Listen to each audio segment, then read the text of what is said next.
Assalamualaikum warahmatullahi wabarakatuh. Halo anak-anak, bagaimana kabarnya? Semoga semuanya dalam keadaan sehat walafiat.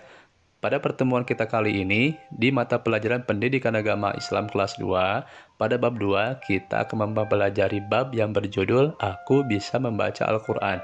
Yang isinya adalah kita akan belajar tentang surah An-Nas. Namun, sebelum belajar, mari kita sama-sama dukung dan bantu kembangkan channel ini dengan klik subscribe dan aktifkan tanda loncengnya untuk mendapatkan notifikasi video terbaru. Mari kita sama-sama awali pelajaran ini dengan membaca basmalah. Bismillahirrahmanirrahim.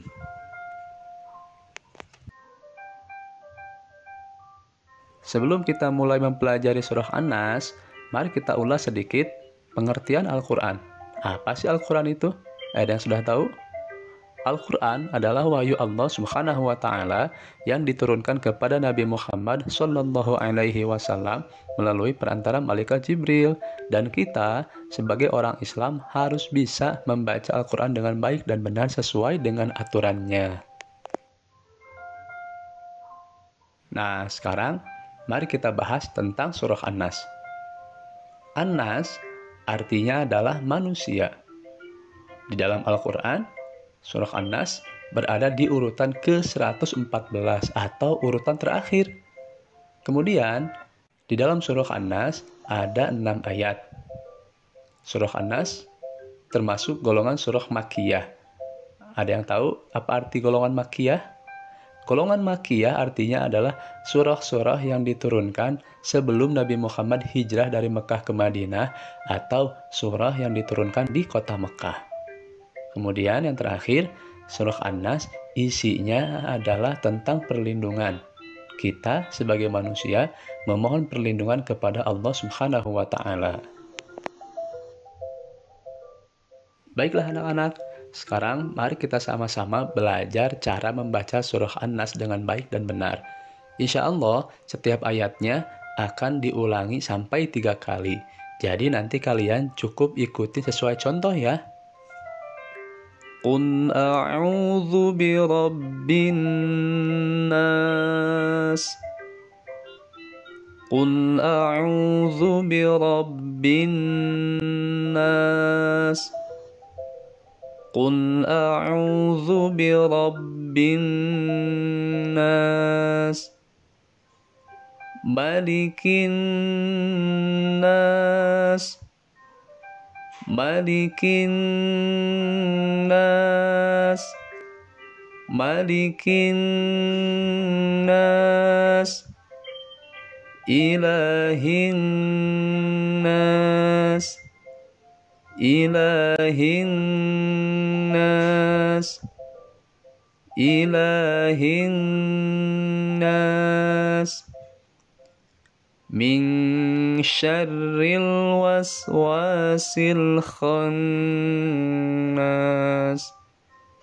Min syarril waswasil khannas. Min syarril waswasil khannas. Alladzi yuwaswisu fi sudurin nas.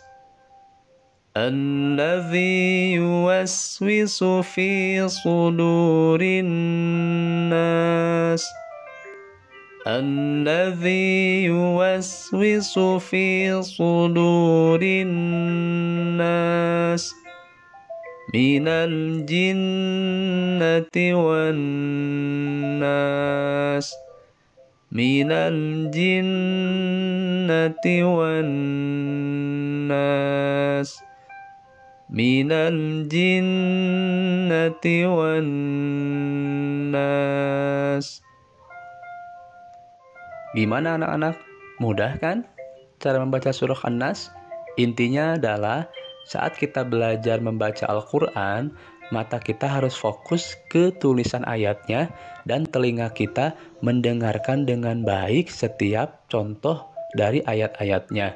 Kemudian kita ikuti pelan-pelan. Insya Allah kita pasti bisa membaca surah An-Nas ataupun surah lain dalam Al-Quran dengan baik dan benar.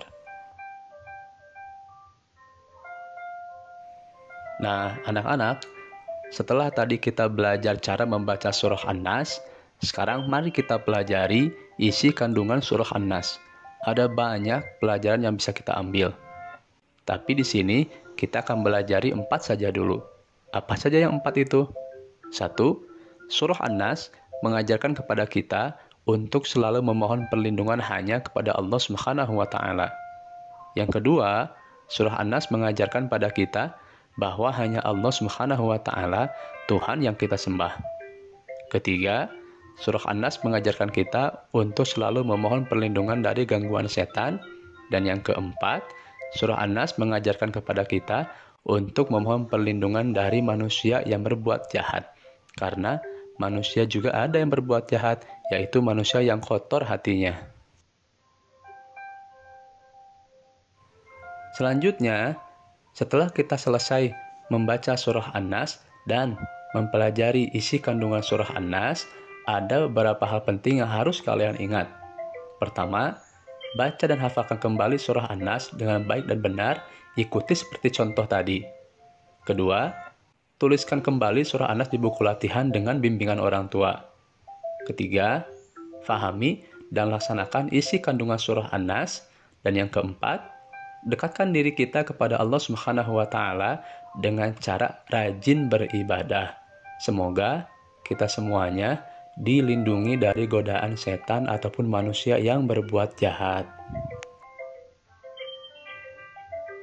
Akhirnya, kita sudah selesai mempelajari surah An-Nas dan isi kandungannya. Semoga kita dimudahkan oleh Allah dalam mempelajari ilmu Al-Quran. Terima kasih untuk semuanya yang sudah menyimak video ini dari awal sampai akhir dan semoga bermanfaat. Mari kita tutup pelajaran ini dengan membaca hamdalah bersama-sama. Alhamdulillahirrabbilalamin. Jangan lupa subscribe ya. Wassalamualaikum warahmatullahi wabarakatuh.